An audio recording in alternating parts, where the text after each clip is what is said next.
Ladies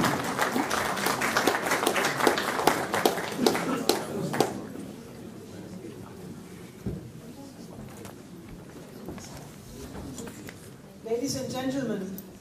there were many important issues discussed during the last days. But I agree with Professor Dahlmeier that we cannot conclude this conference without focusing again on the reality that we as a civilization are on the verge of a thermonuclear war. The possibility of a military attack on Iran, the escalation of the situation between Syria and Turkey, the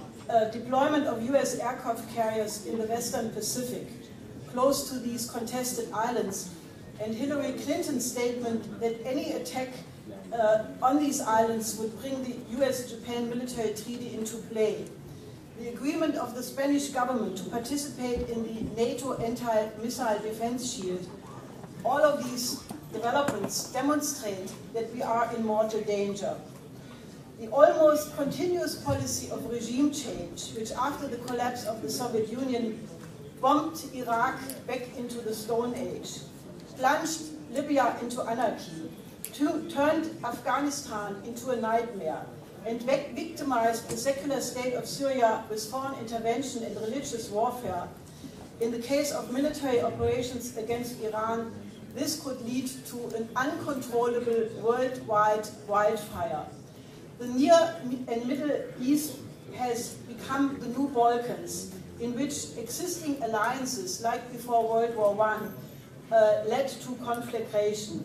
The unthinkable could occur that mutual assured destruction no longer functions as a deterrent, but becomes the consequence of a war in which thermonuclear weapons are deployed, leading to the extinction of the human race. Not in some possible time, but within the next weeks. The dynamic which is driving the war danger is accentuated by the accelerating collapse of the transatlantic financial system. Bernanke's euphemistically named quantitative easing 3, liquidity expansion is just as hyperinflationary as Mario Draghi's whatever it takes unlimited purchase of state bonds through the European Central Bank. Hyperinflationary money printing in connection with brutal austerity in the tradition of Reichschancellor Brüning against the populations and real economy has already led to life-shortening effects upon millions of people in Greece, Italy, Spain, and Portugal, and threatens to plunge Europe into a firestorm of social chaos. Humanity is in the process of crashing against a brick wall. The question which we urgently must answer is whether the human species, confronted with its own self-destruction, is intelligent enough to change the course in time from the present ruinous paradigm of attempting the consolidation of a world empire in the famed legitimization for resolution of geopolitical conflicts by means of war, and replacing it with another which is viable for humanity.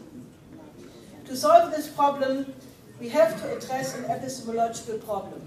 We must repudiate the relicts of the method of thinking that are anchored in the oligarchical system,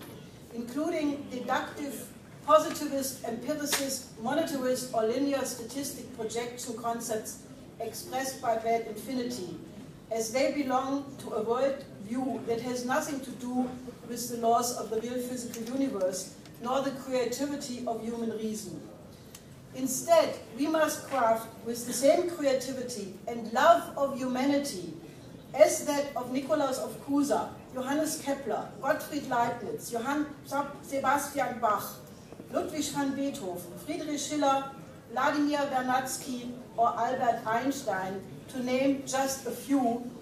a vision of a better future of mankind, which of course can be realized only if enough forces unite themselves for this good cause. Such a vision can never be the result of Aristotelian thinking or become a consensus of solutions of many small side issues, thinking from below, but it must come from thinking from above. Nikolaus of Cusa has, with his method of the coincidentia oppositorum, the coincidence of opposites, whereby the one has a higher order of power than the many, laid the cornerstone out of which not only the principle of Westphalian peace and the international law of nation came, but also a universal method of problem and conflict solving, which is still valid today. This means we must begin with the definition of the common aims of mankind. What could be more important than the ontological question of esse, to be, being, that we are able to secure the prolonged sustainable existence of the human species? By virtue of the anti-entropic lawfulness of the physical universe, the enduring existence of humanity requires a constant rise in the potential relative population density and continuously expanding energy flux density in the production process. If we want to find a solution to the twofold existential threat to mankind, the danger of thermonuclear war and the systemic economic crisis, then the new paradigm must bring itself into cohesion with the cosmic order, with the order of creation. We need a peace plan for the 21st century, a vision which simultaneously inspires the imagination of hopes of man. Despite having all the scientific and technological means at hand to guarantee humane conditions of life, there are presently over 1 billion subject to hunger and malnourishment. 25,000 children are dying daily of hunger. That is a small city every day. 3 billion are living in poverty and are denied their human rights. Is it then not our sacred duty to actually deploy the means we have? We need large-scale development strategy, building on the idea of the United Nations of the development decades of the 50s and 60s, rejecting completely the paradigm of the last 40 to 50 years as the wrong track, and thus reviving the idea of peace through development. Such a vision could be the implementation of the World Land Bridge with its many great projects like Mlawapa, the tunnel under the Bering Strait, the development of the Arctic, the expansion of the Eurasian land bridge above all into the Near and Middle East and the Indian subcontinent, including linking Africa to the world land bridge through tunnels under the Strait of Gibraltar between Spain and Morocco, and also between Sicily and Tunisia.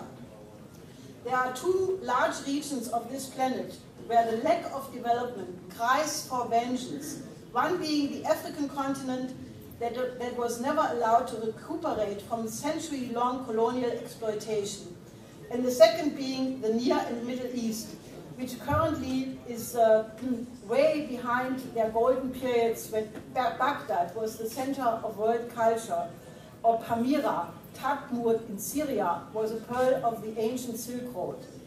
We must put on the agenda a discussion, a vision for the economic and cultural renaissance for these regions, representing an element of reason on a higher level than the local ethnic and historical conflicts. Were the representatives of a group of large nations to bring such a message to the world community, showing them, in fact, that there is a real alternative that would make possible the survival of all people on this planet, then the element of hope could be brought into the debate, which is presently completely lacking. The same kind of thinking, using the standpoint of the coincidentia oppositorum, thinking from above, as applied to overcoming the underdevelopment on Earth with the World Land Bridge, we also need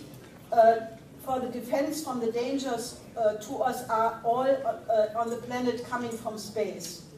Russia, with its project for the strategic defense of the Earth, SDE,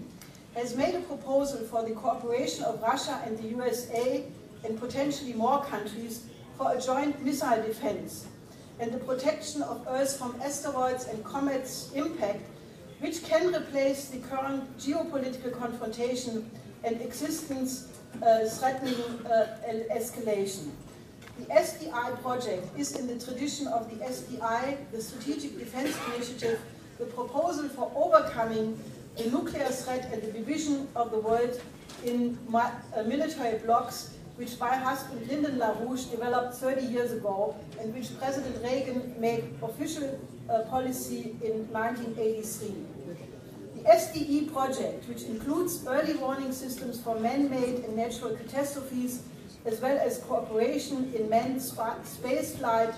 is the absolutely necessary economic science driver that the crisis-ridden world economy needs in order to achieve higher levels of productivity and create the new scientific and technological capabilities that are needed for the solution of the problems on Earth. Joint space travel is the necessary next step for the evolution of mankind, with the extraterrestrial imperative, as it was called by the renowned scientist and rocket engineer Kraft-Erika. Mankind can now enter into an age of adulthood, leaving behind itself like the childhood diseases, the solving of conflicts through war. If we promptly succeed in unifying ourselves around the vision of achieving the common aims of mankind, and consciously present this perspective as a war avoidance strategy, then it can inspire the imagination of the younger generation, which is now threatened worldwide by mass unemployment and desperate hopelessness. If the young people develop the same passion and elevated concepts as the pioneers of space travel once had, who now are encouraged with the instruments which the Mars rover Curiosity is deploying, and which has shifted the sense experience of man, admittedly with a 14-minute delay, the world has entered a new phase space. If young people develop that passion, then we have won. In the next phase of mankind, men will think like scientists and composers of great works of classical art. We either act now, at this moment of existential danger, on the common aims of mankind, or we will not exist.